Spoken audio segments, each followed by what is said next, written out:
Okay, before I start, I want to talk about a deputy sheriff that was killed in the line of duty last week. September 10th of 2020, Deputy Sheriff Ryan Phillip Hendricks, who was part of the Henderson County Sheriff's Office in North Carolina, which isn't too far from where I live, and is actually where my girlfriend is from. He responded to a call of two subjects breaking into a vehicle. The person who called and the suspects ended up exchanging some gunfire, and when Deputy Hendricks showed up on the scene, the suspects obeyed commands at first, but they ended up grabbing one of their guns and shooting Deputy Hendricks. He was killed and declared dead at the hospital, but they did save all of his organs so that they could be donated. Deputy Hendricks was a veteran of the Marine Corps and was on the force for 8 years and is survived by his 2 children and his fiancée. Of course, prayers go out to his family, and hopefully they can find some closure and in knowing that he was brave up until his death.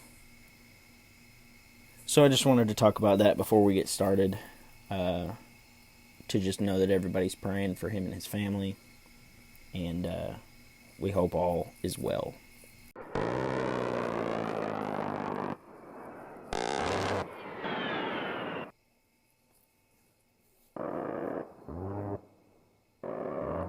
And I'm back. It is about 9 o'clock on Thursday, and I have finally got everyone in the family to sleep, so I could actually go out to my shed / podcast studio / golf practice area / man's shed, whatever. It serves a whole bunch of purposes. But I'm out here, and I just wanted to actually get a real episode out about one of the main things that we're going to be covering. I've got 2 beers out here, so if you hear me drinking, I'm sorry, but also I'm not sorry. Just hanging out. Long day at work.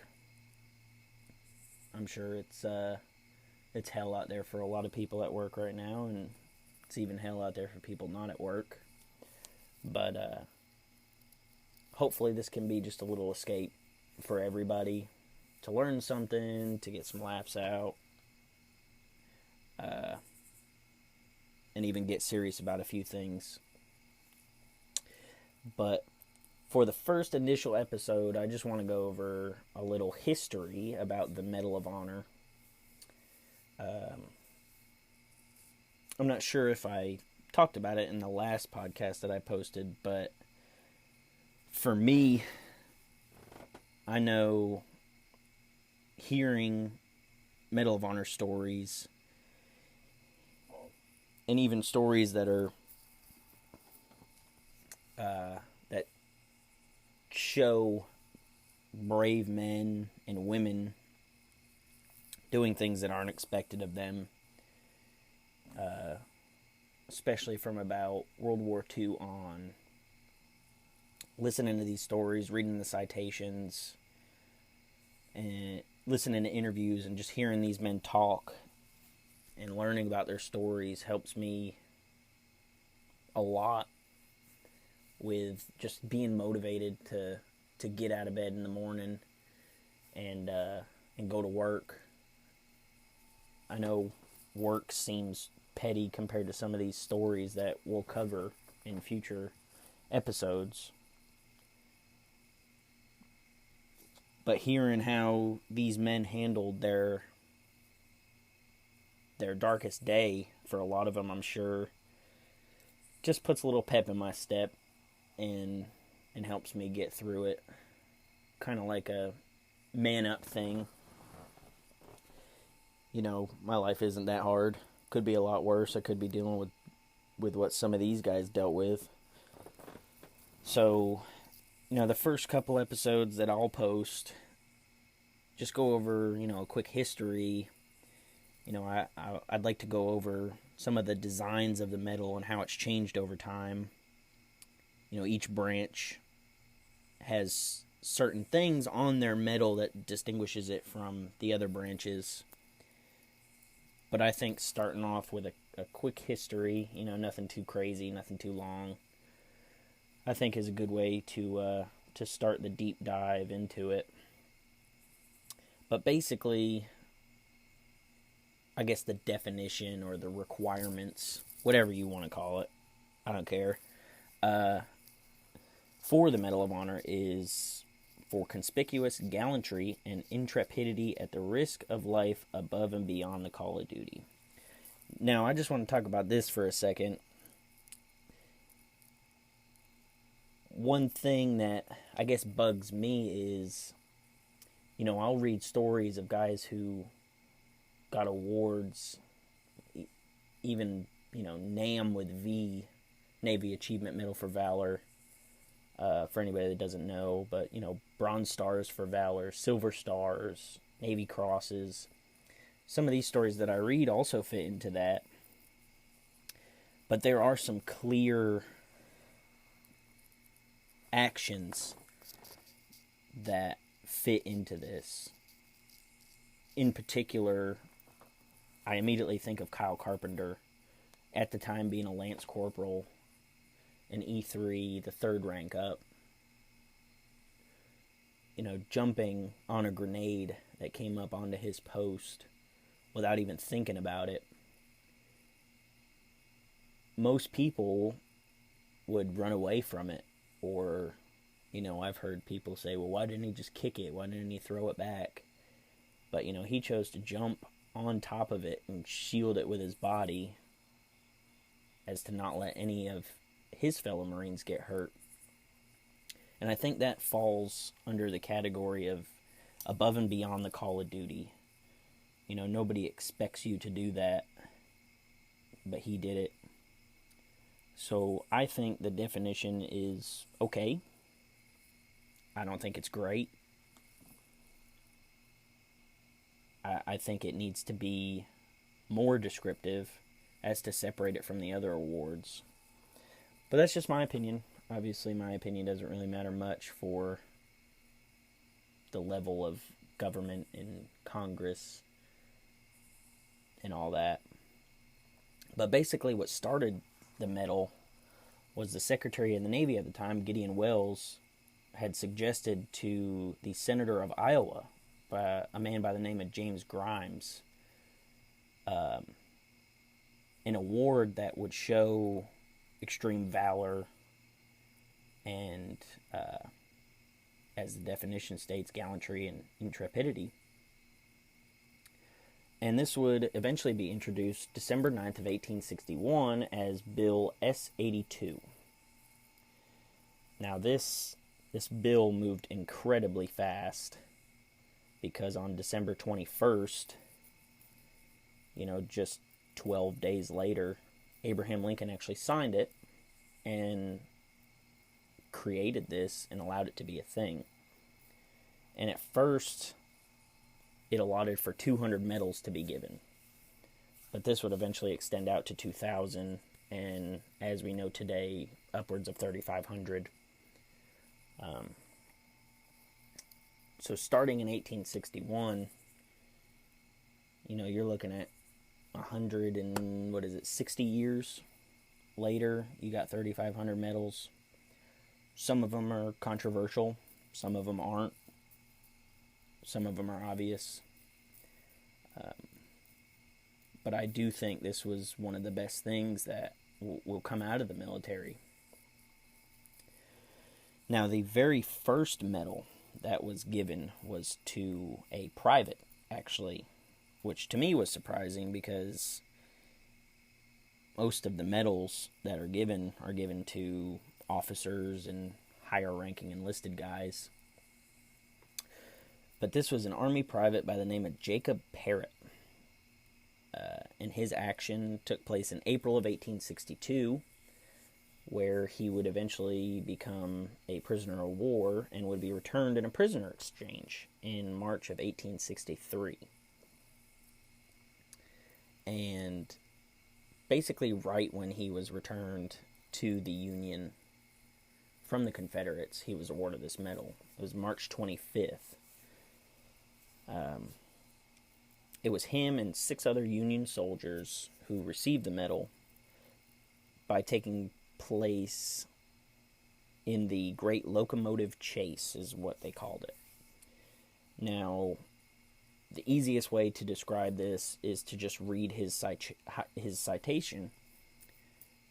And it says, one of the 19 of 24 men, including 2 civilians, who by direction of General Ormsby M. Mitchell penetrated nearly 200 miles south into enemy territory and captured a railroad train at Big Shanty, Georgia, in an attempt to destroy the bridges and track between Chattanooga and Atlanta.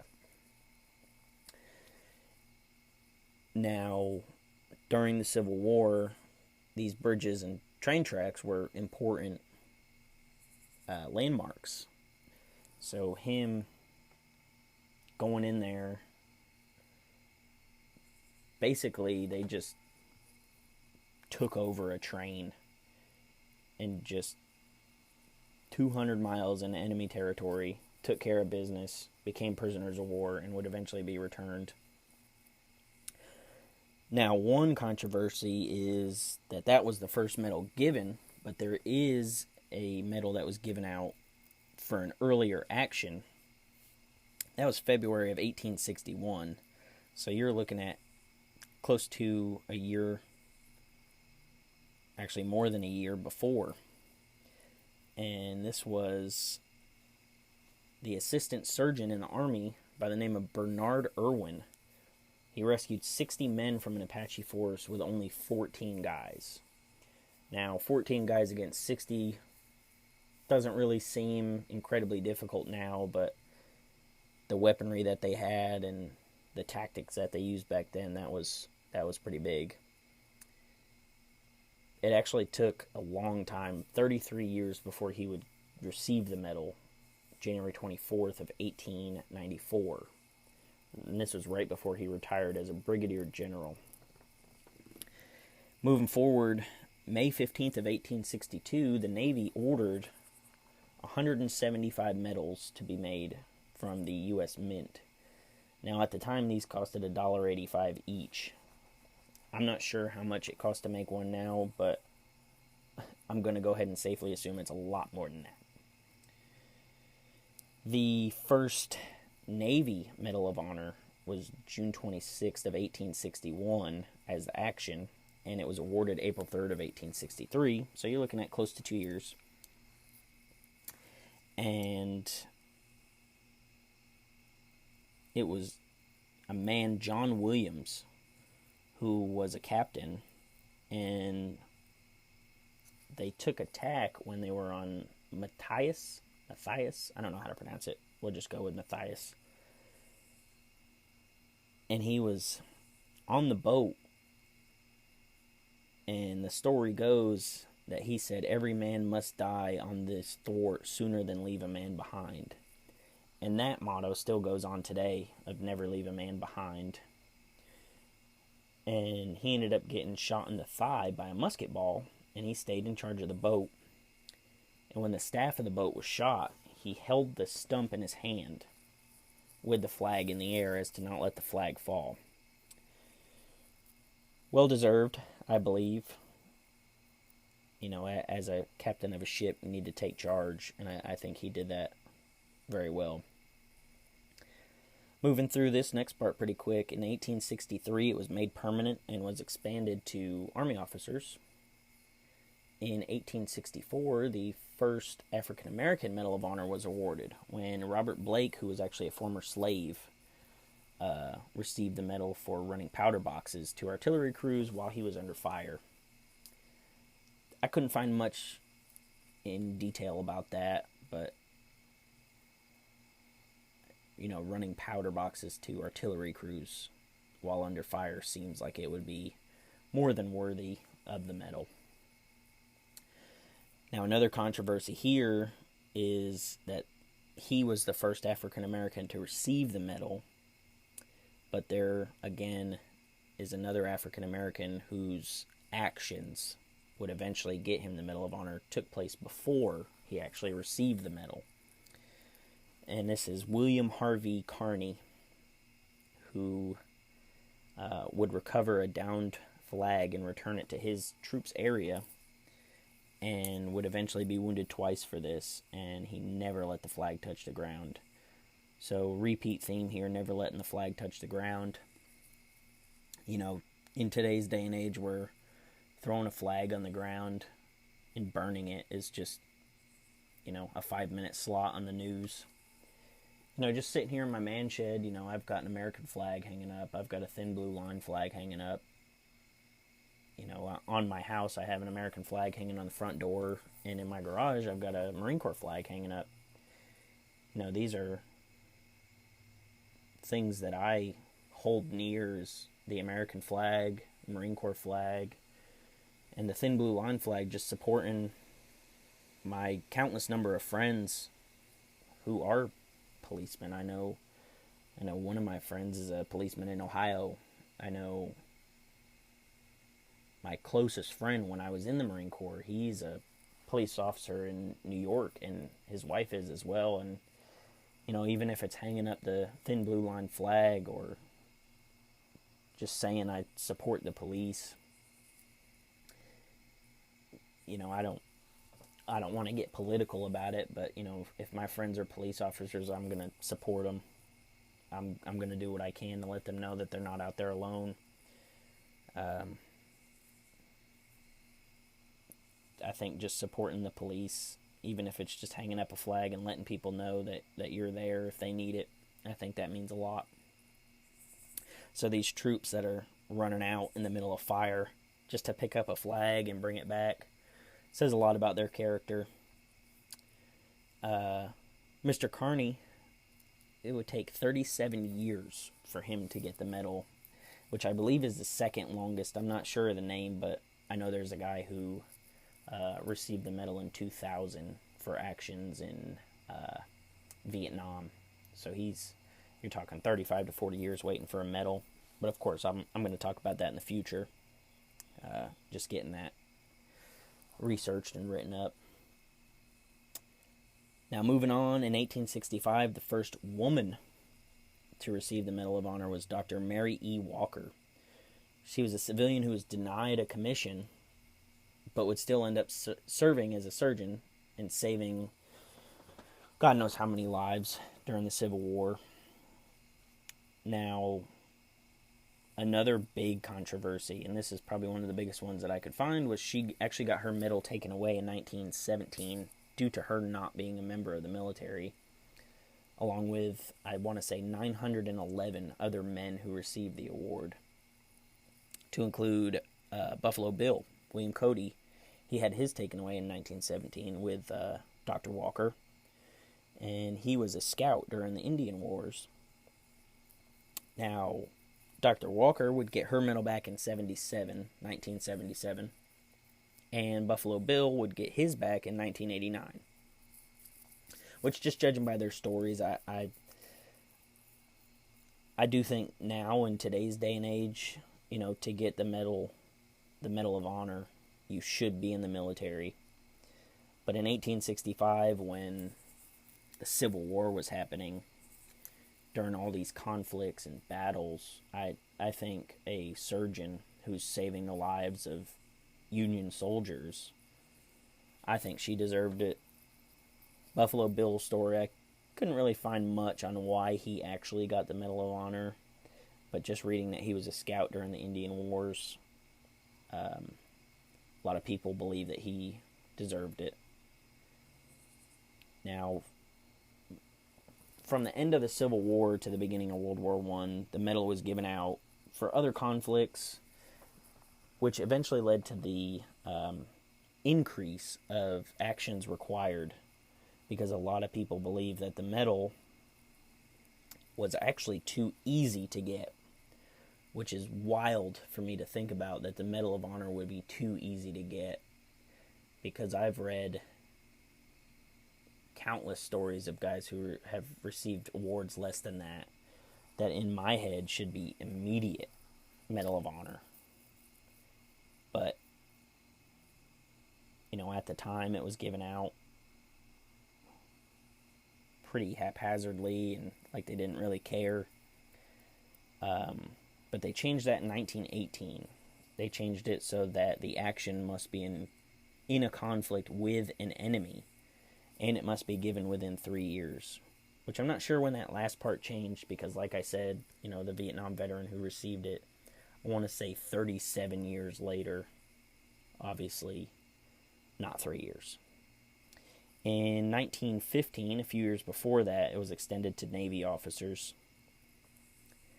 Now, going back to 1918, in July, the Medal of Honor officially became the top award in the military, because some people believe that the Distinguished Cross and other awards of that level were in conflict with the Medal of Honor being the top award.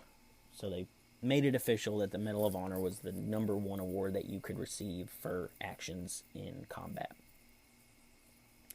Now, the first Coast Guard Medal of Honor, the first and only Coast Guard Medal of Honor, went to Signalman First Class Douglas Monroe, who, reading the citation, what I got from it was he braved Japanese machine gun fire to rescue Marines and sailors in Guadalcanal.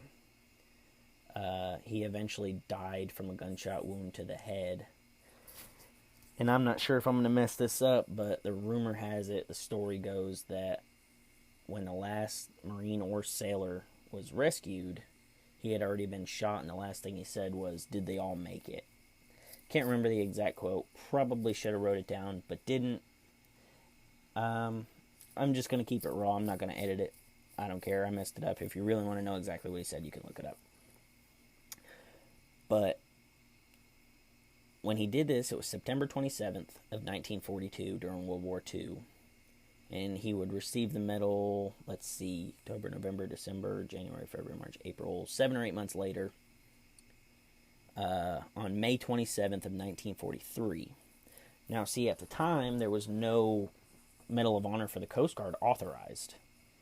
So he ended up receiving the Navy Medal of Honor, which, even to this day, any Marine who gets the Medal of Honor receives the Navy Medal of Honor. Do I think the Marine Corps should have its own Medal of Honor?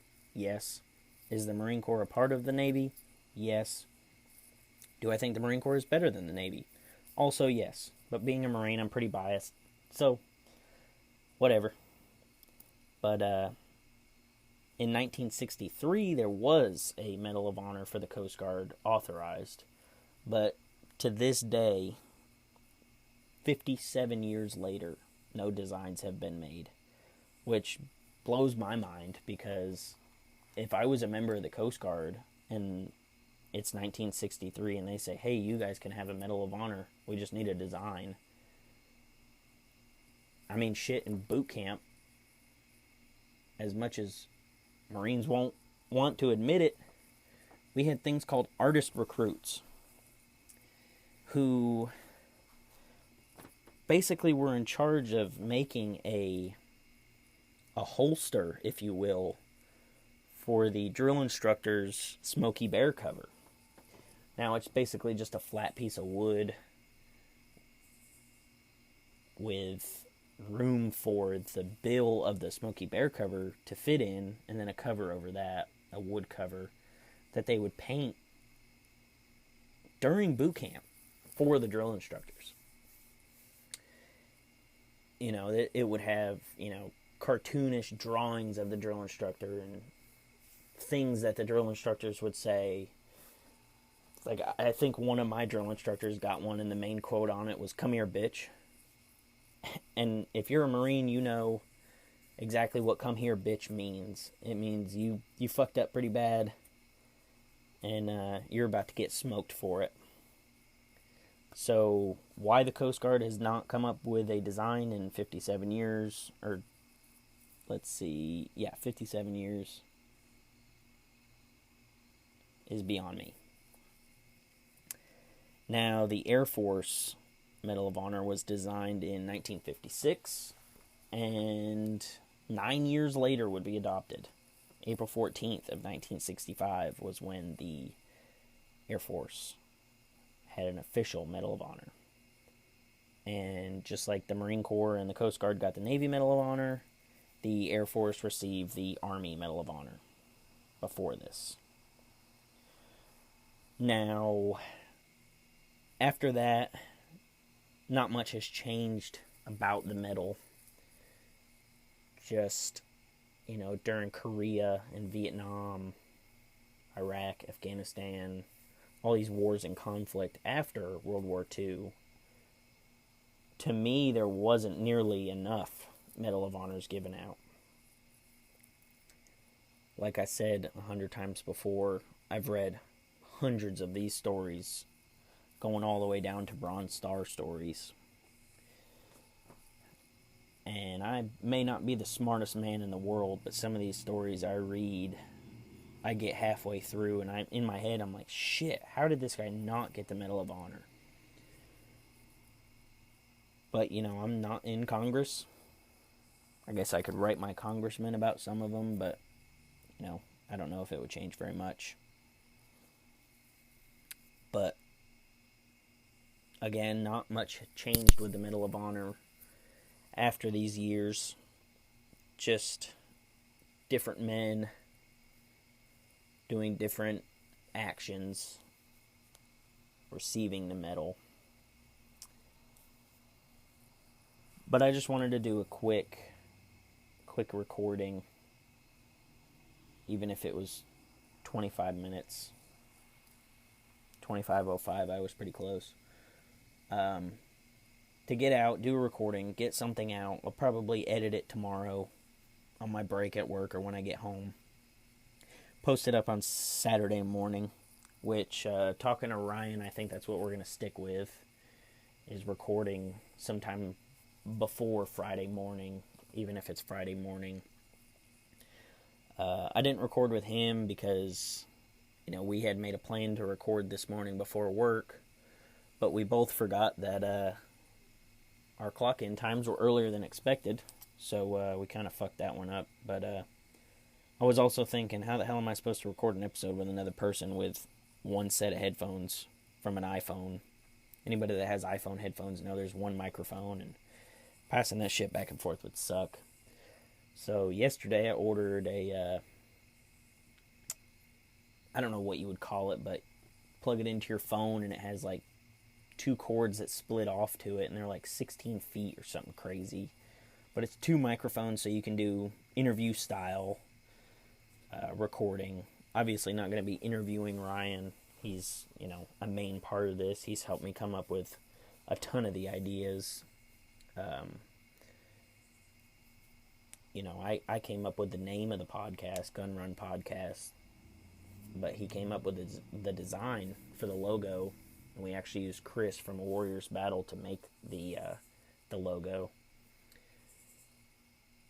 But basically it all started because we fucking love A-10s. I mean, name me a person who was in the military, and even most people out of the military, who don't watch a video of an A-10 doing a gun run through a valley that doesn't, feel something. Shit's crazy. So that's basically where that came from. So next week, me and Ryan are both off on Thursday. So I'm going to go over to his house, throw in the new microphones, and get an episode knocked out. I don't think it's going to be anything serious. I think it's just going to be, Ryan introducing himself and, telling everybody about him. Obviously, I know most things there is to know, but just to get him into it, get him his first recording. But, episodes in the future that I would like to cover, whether it's with Ryan or just by myself, on a Thursday night or a Wednesday night, whatever it is the history of each branch's Medal of Honor. Who was the first one to receive the medal? How many have they received? And then another one is each design of the Medal of Honor history. You're looking at the Army Medal of Honor, the Navy Medal of Honor, the Air Force Medal of Honor, have all changed their designs. They started out with your red, white, and blue stripe with a star underneath, and now they all have a very similar look with the blue silk neckband with a certain variation of a star or a bird or a woman underneath. But each part of the medal means something, and I'd like to cover that just so people can know. I mean, I've done countless hours of research on this just because I find it interesting, but there might be somebody out there who doesn't know certain things about it. And being the top award in the military, I think everybody should know about it. Everybody should know about these brave men. Donald Trump giving out a Medal of Honor to an Army soldier on September 11th this year during the pandemic on the 19th anniversary of 9/11, I think was just a huge middle finger to everybody. And I think it's great. I think it's fantastic. I think there should be more stories like that. But I just wanted to go over a little history about the medal, post up the video on YouTube, get it out there on all our streaming services that are all on Instagram. You can check that out at Gun Run Podcast, normal spelling. I think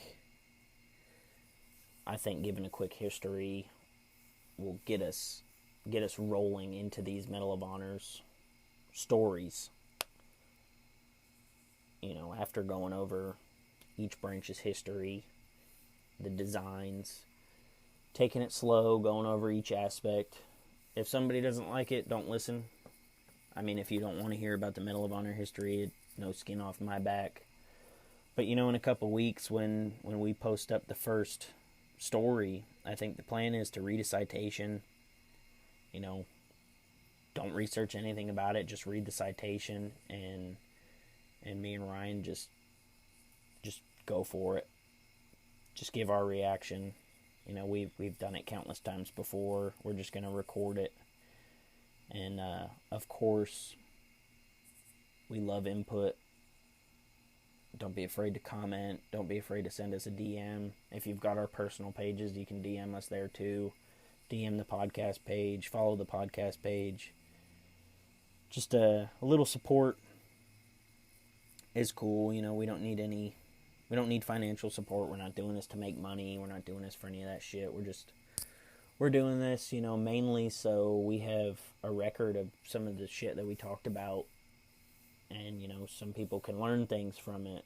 People can laugh at us. I know one thing about the last podcast that people loved that I had forgot I even said was, why the fuck would you waste a 12-pack of tacos? Totally forgot I even said that. But I had multiple people tell me that was the funniest part, that they actually laughed out loud at that, which, helps me. I mean, that may be selfish, but, hearing that, that I made my friends laugh over something so stupid is nice. So I'm just glad that the support is there. Of course, feedback about the audio and, certain things I say, that's appreciated too, so we can grow the podcast to something a little bigger. Hoping the audio from those microphones works out good. But I actually found a new thing on this app that I record the podcast with, that you can put a little outro with music. So I think today I'm going to end the podcast with a little outro of Ryan's band's music. Name of the band's Harp and Coat Hanger. I pretty much know every one of their songs by heart. go to their shows. Obviously know all the band members. So if you want to listen to their music, they're on Apple Music, Spotify, YouTube, I'm sure. Harp and Coat Hanger. Not sure where that name really came from, but I mean, shit, we can ask Ryan when he comes on and go from there. But just play a little outro of their number one song right now called All Day Lori, which is on their latest album by the same name, with a new album coming out in October. Looking forward to hearing that, obviously. But we'll be talking to you guys next week. You know, like I said, feel free to follow, like, subscribe, the whole speech. So let me know what you guys think. You know, just throw some input my way so I can improve. Obviously, I'm just shooting the shit now. But I'll talk to you guys later, and see ya.